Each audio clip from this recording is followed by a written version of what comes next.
What is up, everyone? Michael Jones here. This is the Rayden Chronicles. It's my diary, it's my vlog, it's me talking into the ether. It's me being a stream in the woods. And you come across it, and you find that you're thirsty, and I quench your thirst, so may be it. That's what Alan Watts used to say. So, I like that. That's kind of how I feel. This is a lot of just therapeutic, self-therapeutic stuff I talk about. Just whatever's on my mind when I get up here. But heading back to the dentist now. Yes, that's right.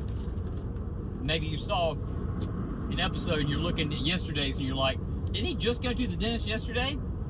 I did. I drove all the way to New Bern yesterday.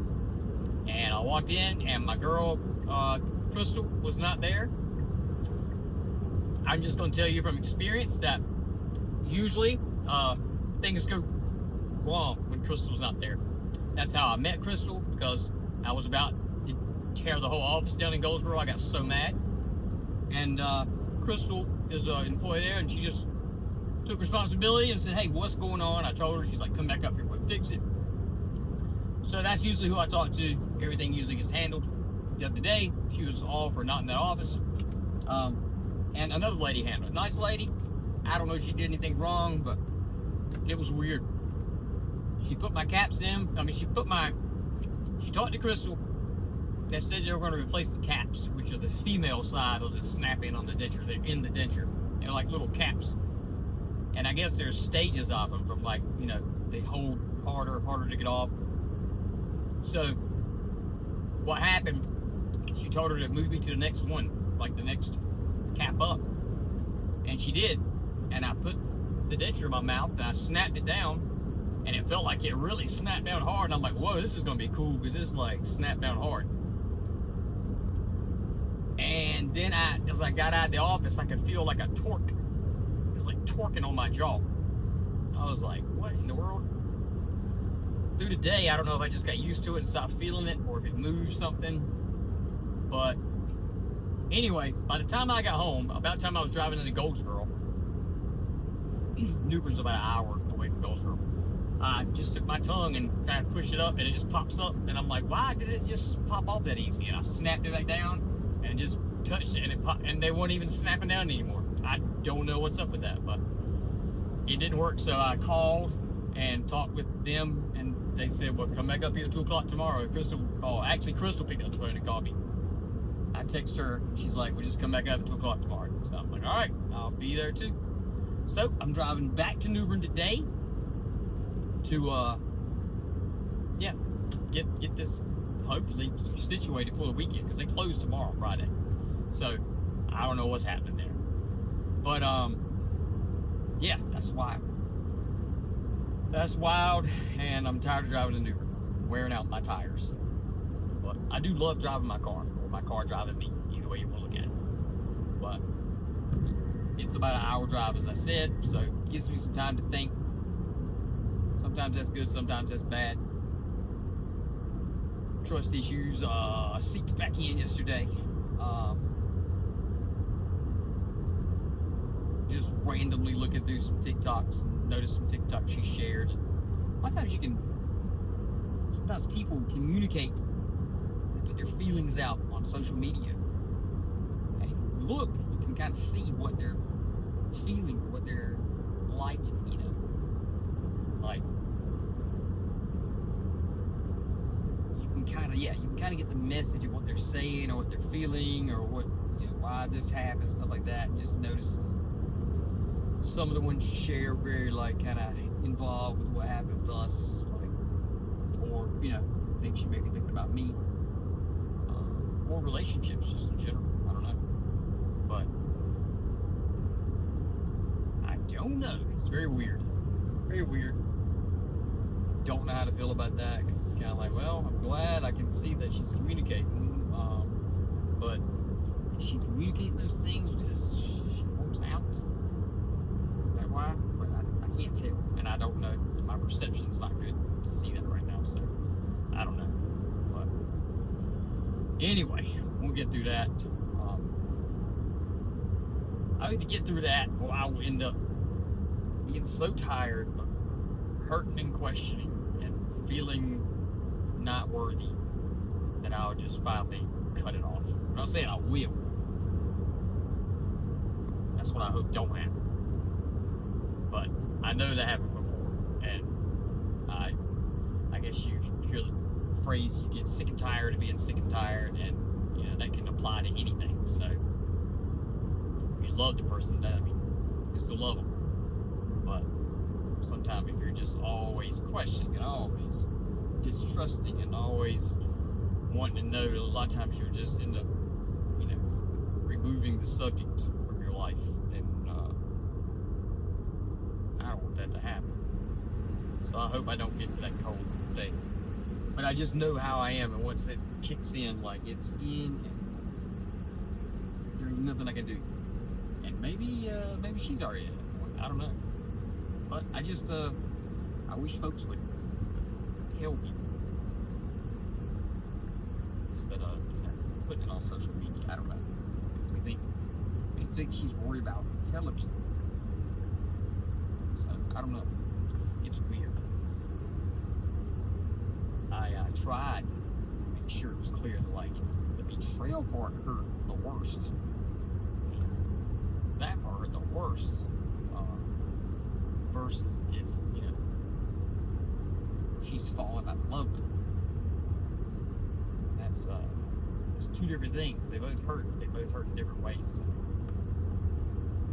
I don't think a person can help if they fall out of love with you. I do think they can help, you know, going behind your back and doing stuff. That's all we're doing. They both hurt in different ways. So, but anyway, let's try to get off that subject. WWE. So what? We got one more night until SmackDown. Yeah. So tomorrow's Friday. Yeah. Tomorrow's Friday. I don't even know what's happening on SmackDown. I think they're in another foreign country. I'm pretty sure. And I haven't even seen any advertisements for it. I haven't seen much on wrestling actually this week at all, except a bunch of John Cena memes. They seem to be pretty popular, and I've seen some memes and thought more about his little career, just heel turn, things he's saying in his promos, and it's pretty odd because I mean that's pretty good. Whoever picked that character for him to be that way, like it's kind of legit. It's kind of breaking the fourth wall, like, you know, and makes it believable. I don't know who's writing that story. I don't know. Is it Brian Gerwitz? Are you writing that? Good job, NPR. Good job. I can't wait to see whatever you got to surprise me. I can't wait to see what other surprises you got coming around the corner. Especially since, you know, the business has changed, as you guys say. That's good. I really like that. So WrestleMania night 1 and 2. I don't know. I guess we're in for a bunch of surprises on that night. We just have to wait and see. I been sort of bummed out on work lately.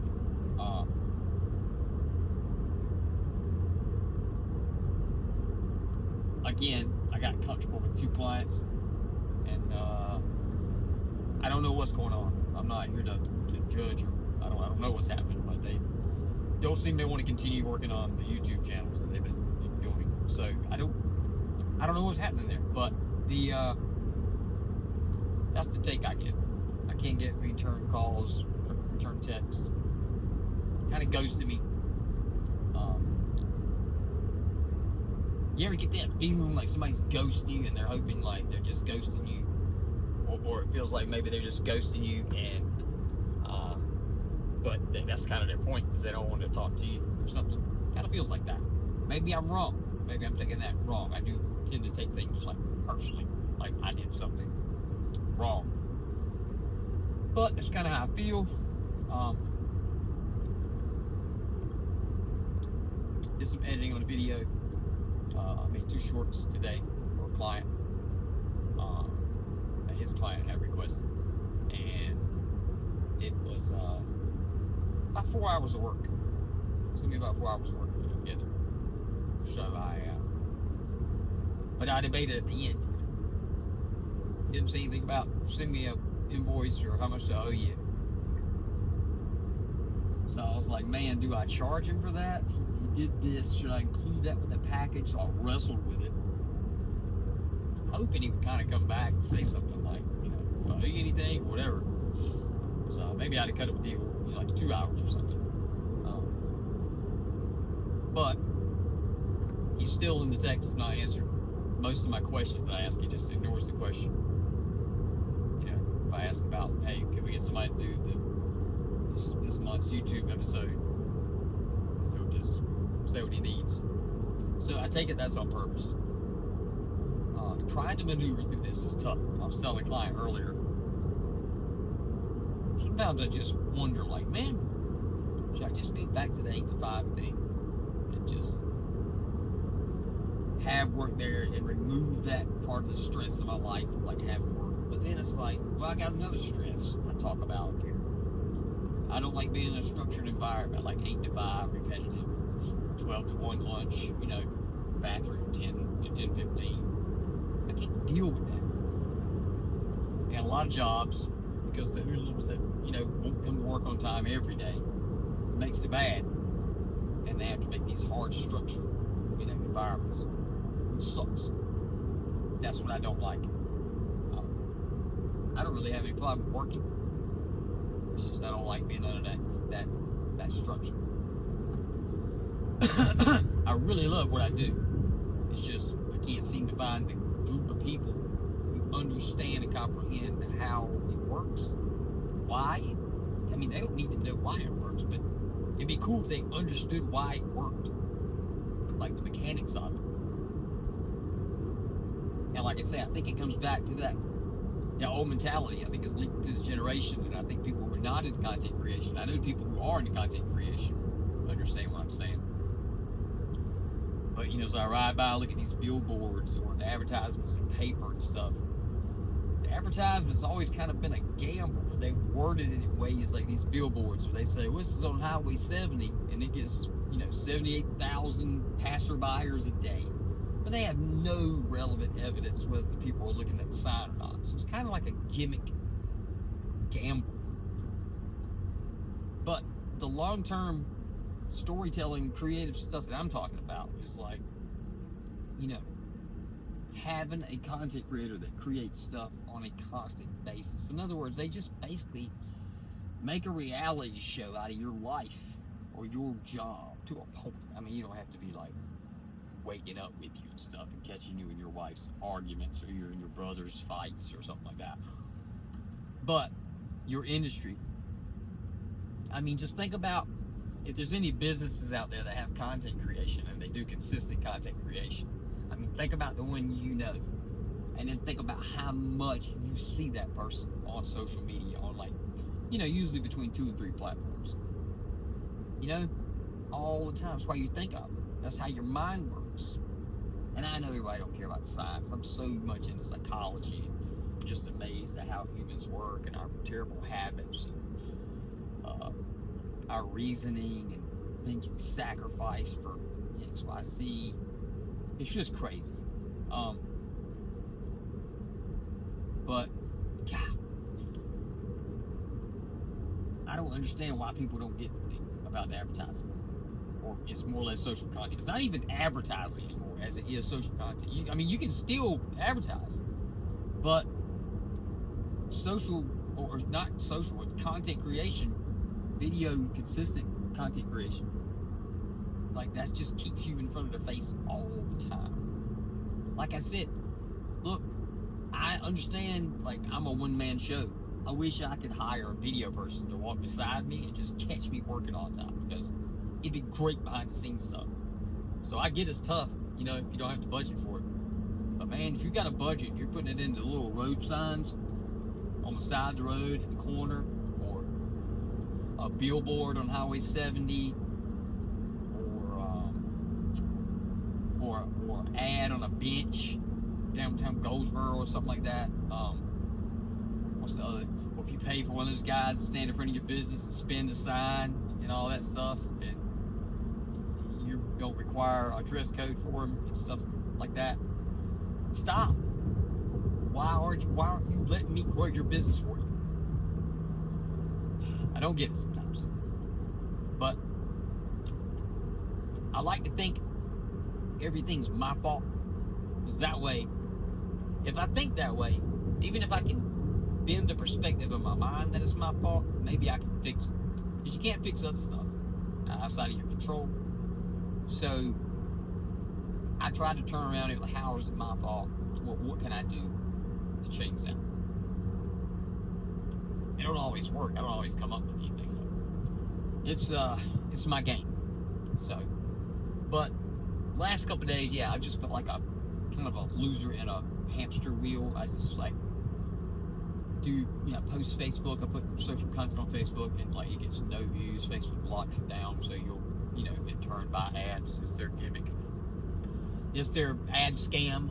So, I mean, I guess you could say it's not a scam, but it is a scam because they tell you what they do. Just everybody likes to think, oh, I get likes when I get likes and attention and shares and stuff like that.